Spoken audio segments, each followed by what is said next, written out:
The Selfish Path to Romance. Download Chapter 1 for free at drkenner.com and at amazon.com. Tom, welcome to the show. How are you? Very good, thank you. Tell me, what's your question? My question is I'm a single father. Okay, how old? Me or my son? Oh, you. I'm 30. 30, and your son? He's 8. 8 years old, okay. I obtained full custody of him, and his mother had abandoned him when he was 3. And after that, we had split, and shortly after that, maybe within 5 months, she left state. She just got up and left? Yes. Was she an alcoholic? Was she troubled? What was going on? Probably troubled. In what sense? She had a bad childhood. Her mother had basically done the same thing, similar to her. Mm-hmm. So she's repeating history. I believe so. I would say that that's an honest answer. Okay. Or assumption. And what affected it? What's your question? My question is, now my son has been doing very good in school, and I actually there's more to this equation. Okay. But my son has been doing very good in school. I got involved in another relationship, so he was about 6. So from the time he was born till 3, it was me and his mom. From 3 till 6, it was just me and him. And then from 6 until recently, it was me, him, my girlfriend, and her child. Okay, how old is her child? Her child is 4. Okay. And male, female? Male. Male, okay. And so the problem or the Here's question? the crux. We split up about a month ago. Okay. She lived with us in our home for 2 years. And then we split up about a month ago. And ever since then, his grades have been dropping. Has he been open about it? Has he been talking about what that was like to... Not a very open child. He's not open. So one of your skills as a parent is to what? Promote communication, I guess. Yeah, to make I'm not a very good communicator myself. You know, but I was a horrible communicator before I had kids, and it motivated me to learn communication skills. And when I went back to school for therapy, you learn all sorts of communication skills. You can't be a therapist without communication skills. Right. And then I read a parenting book that taught me the same skills without all of the psychobabble that I learned in grad school, the same terms. The book is fabulous. It was my lifesaver for parenting. I can look back and say, I loved my kids' childhood. They tell me the same thing. They want me to raise their kids.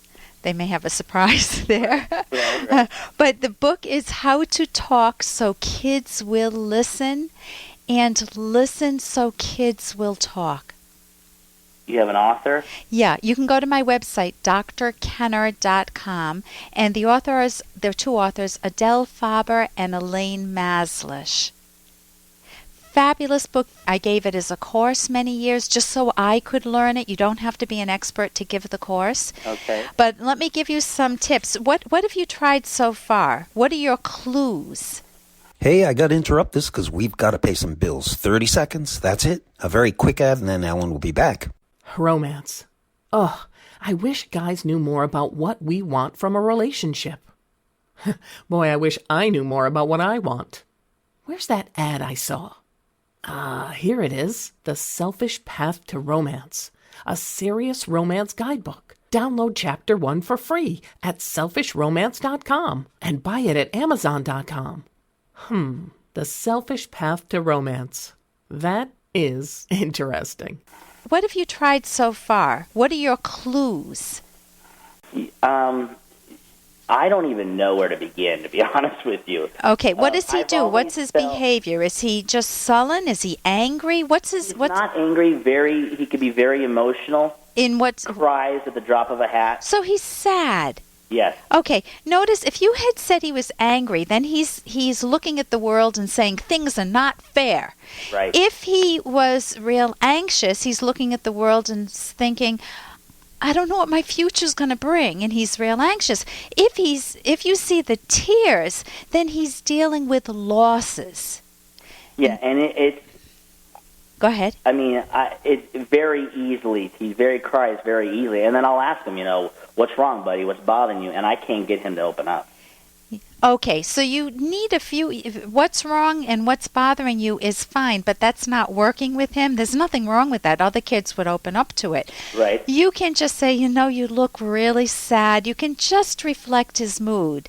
Okay. You seem really, really sad. When you find the words for it, share it with me, honey. Mm-hmm. And I'd love to be there with you. I know that at times I feel sad too, and sometimes it's hard for me to speak up. Mm-hmm. He may feel like it's a burden to you. What do you think? What's the dynamics between you and your son where you notice that he pulls back? Is he afraid of you at times? He could be afraid. That wouldn't be a wrong assumption. Do you sometimes lose it with him? Like I said, I'm not a very good communicator. Yeah. I do tend to raise my voice probably more often than I should. Okay, so he may be afraid that if he shares his innermost life with you, that you'll come down hard on him. Where did you learn that from? My father. Isn't that interesting? So history repeating itself again. Right. In order for us to get out of those tangles, we have to do thinking work. Right. Otherwise, we're just on autopilot, and what's in our subconscious is what we grew up with. Exactly. So if you want to move away from your dad, those books, when I say those books, it's not just one book. That one book is the one I would begin with. Okay. My daughter even read it at about the same age that your son is. I don't know if he's a good reader. And she would correct me in my parenting errors. So my daughter helped to bring me up. I would say, yes, you're right. I'm messing up right now. Right. Give me some time. I'm learning new skills. So you can help your son see that you're a work in progress too, and work together to make the experience of raising him and his years much brighter for him moving forward, even with the losses in his life. Okay. Listen, thank you so much for your call, Tom.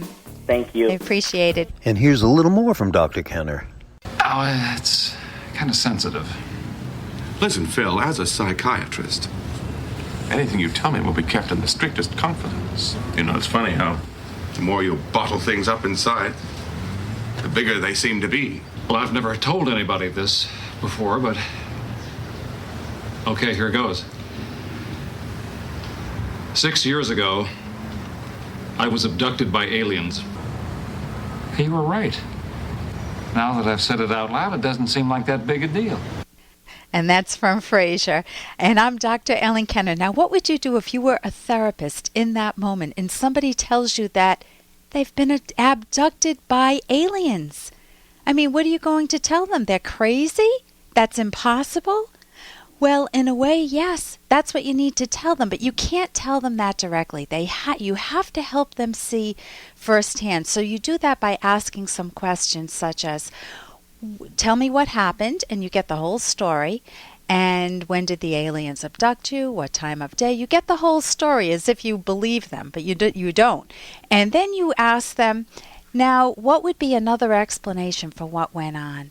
And you help them see that from a much more rational perspective, I mean, that the other one isn't rational, from a rational perspective, they may have been daydreaming or something else might have happened, but you help them connect with reality, not detach from it. And that's the goal of therapy. It's to help you connect with reality, set goals for your life that you'll love, deal with some bumps in the road. Some of them are boulders, they're not just bumps in the road, in a way that serves you well long range, that makes you feel good about your own life. For more Dr. Kenner podcast, go to drkenner.com and please listen to this ad. Here's an excerpt from The Selfish Path to Romance by clinical psychologist Dr. Ellen Kenner. Your first impression of any person is always an automatic emotional response to various cues, some of which you may not even be aware of at the time. Beyond what a person says, many cues are nonverbal, including tone of voice, facial expressions, laughter, eye contact, and body language. Intuitive reactions are, of course, very personal. If a man says to a woman he just met, "Hey, you're a cute babe," one woman would be repulsed, thinking subconsciously that the comment implied she was a brainless sex object. Another might be flattered, seeing it as a compliment to her attractiveness. Others might think the remark was humorous or perhaps trite and superficial, and so on. The same personal reactions also occur in response to nonverbal cues. You can download Chapter 1 for free by going to drkenner.com, and you can buy the book at amazon.com.